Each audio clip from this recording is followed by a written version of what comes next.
Tole, akkam jirtu daawwattoonni Lamii chaanalii kanaaf haaraa kan taatan subscribe, like, share gochuu hin dagatinaa. Har'a kan inni qabadhee dhufee yoo jiraate wanta nama gaddisiisu isa makuna bukkee keenya kanatti agartan footoo kana sirriitti ilaala. Biyya Saudi Arabiyaatti wanta ta'aa jiru, biyya Arabaa keessatti ijoollee keenya irratti dhiibbaa guddaan taasifamaa jiru baay'ee na gaddisiiseeti. Wanta keessan wanta sammuu namaatti bu'u, wanta laphee nama cabsuudha.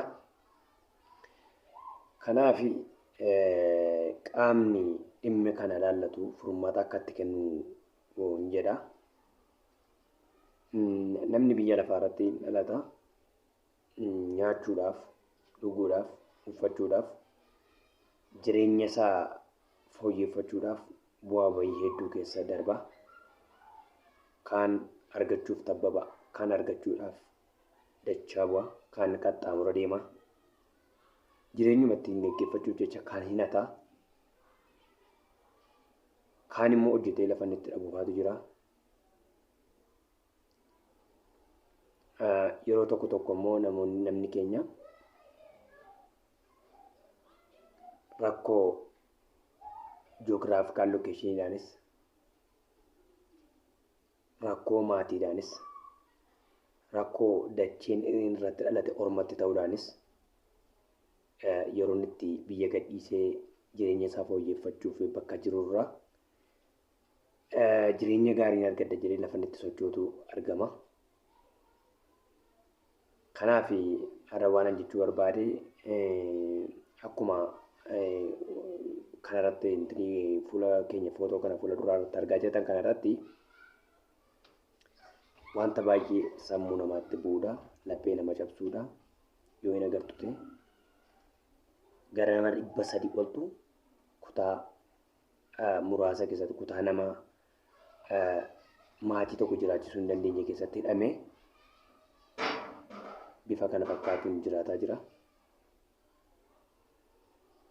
Kanaaf waan baay'ee nama gaddisiisuudha, waan baay'ee laphee namaatti bu'uudha. Waa isaan uffatanii ciisan peestaaliidha. Akkuma argamaa jiru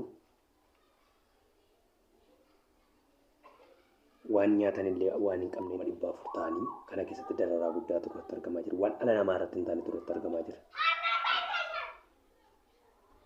Bifa fayyaadhaan illee yoo deemne illee namni tokko maatiin tokko akkamitti nama meeqatee maatii mana tokko keessa yookaan kutaa tokko keessa jiraachuu akka qabu illee seera istaandardii mataa isaa danda'ee jira. WHO'nis wanta kana hin eeyyamu.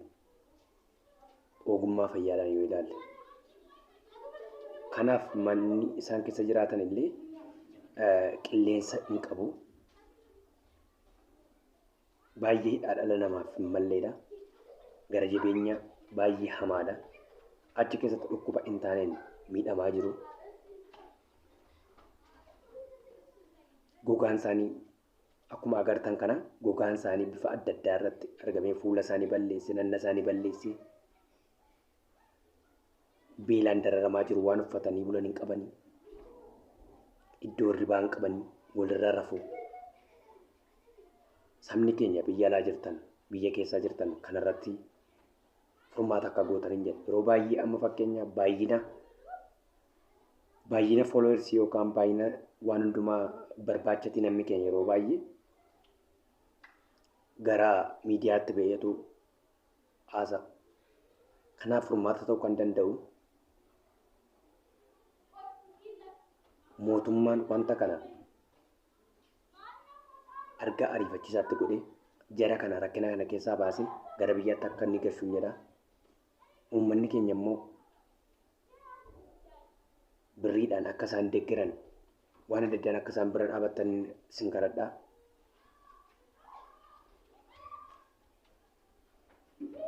Lammiif waan ta'eef amma lafarra jirutti wal gargaarree wal bira dhaabannee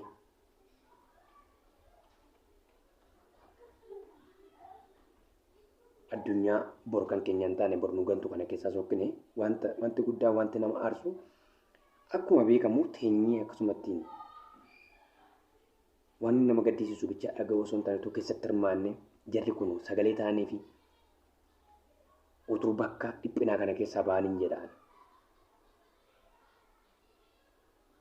Kan baay'ee na kakaase akkanaa ta'uu na godhe jarri kun baay'ee dhiphina guddaa keessa jiru. Jarri kun Itoophiyaawwannoota. Kanaaf mootummaan furmaata tokkotti gochuu qaba.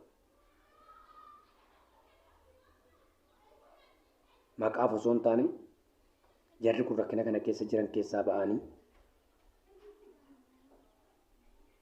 gadda keessa jiran keessaa ba'anii gara biyya isaaniitti akka isaan deebi'an uummata bal'aas mootummaan kunis irratti akka isaan hojjechuu qaban ergaa godha barsa. Baay'ee nama gaddisiisa. Akkaataa isaan itti jiraatan nama gaddisiisa. Waan isaan nyaatanii bulan nama gaddisiisa. Amma kana ta'anii mana tokko keessa jiraatu nutti haa dhaga'amu.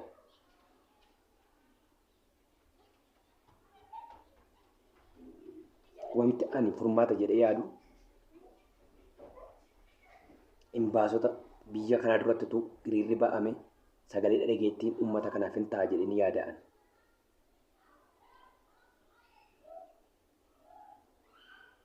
Kanaaf sabni keenya irratti walii gallee jara kana rakkina kana keessaa utuu baafne rakkanni kun jara kana qofa irratti mul'achuu dhiisuu danda'a. Boris nuyi carraa keenya hin beeknu.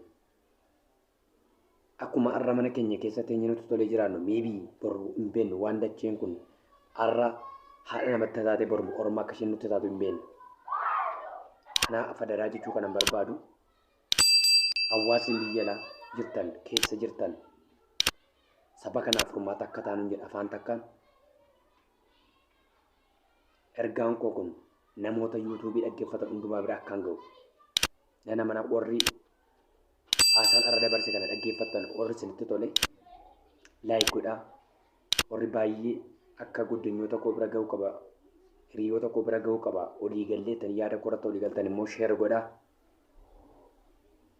Chaayinaalii kanaaf immoo warri haaraa taatan immoo sabiskiraayib godhaa. Siniin jedhaa. Guyyaan guyyaa gaarii siniif haa ta'u.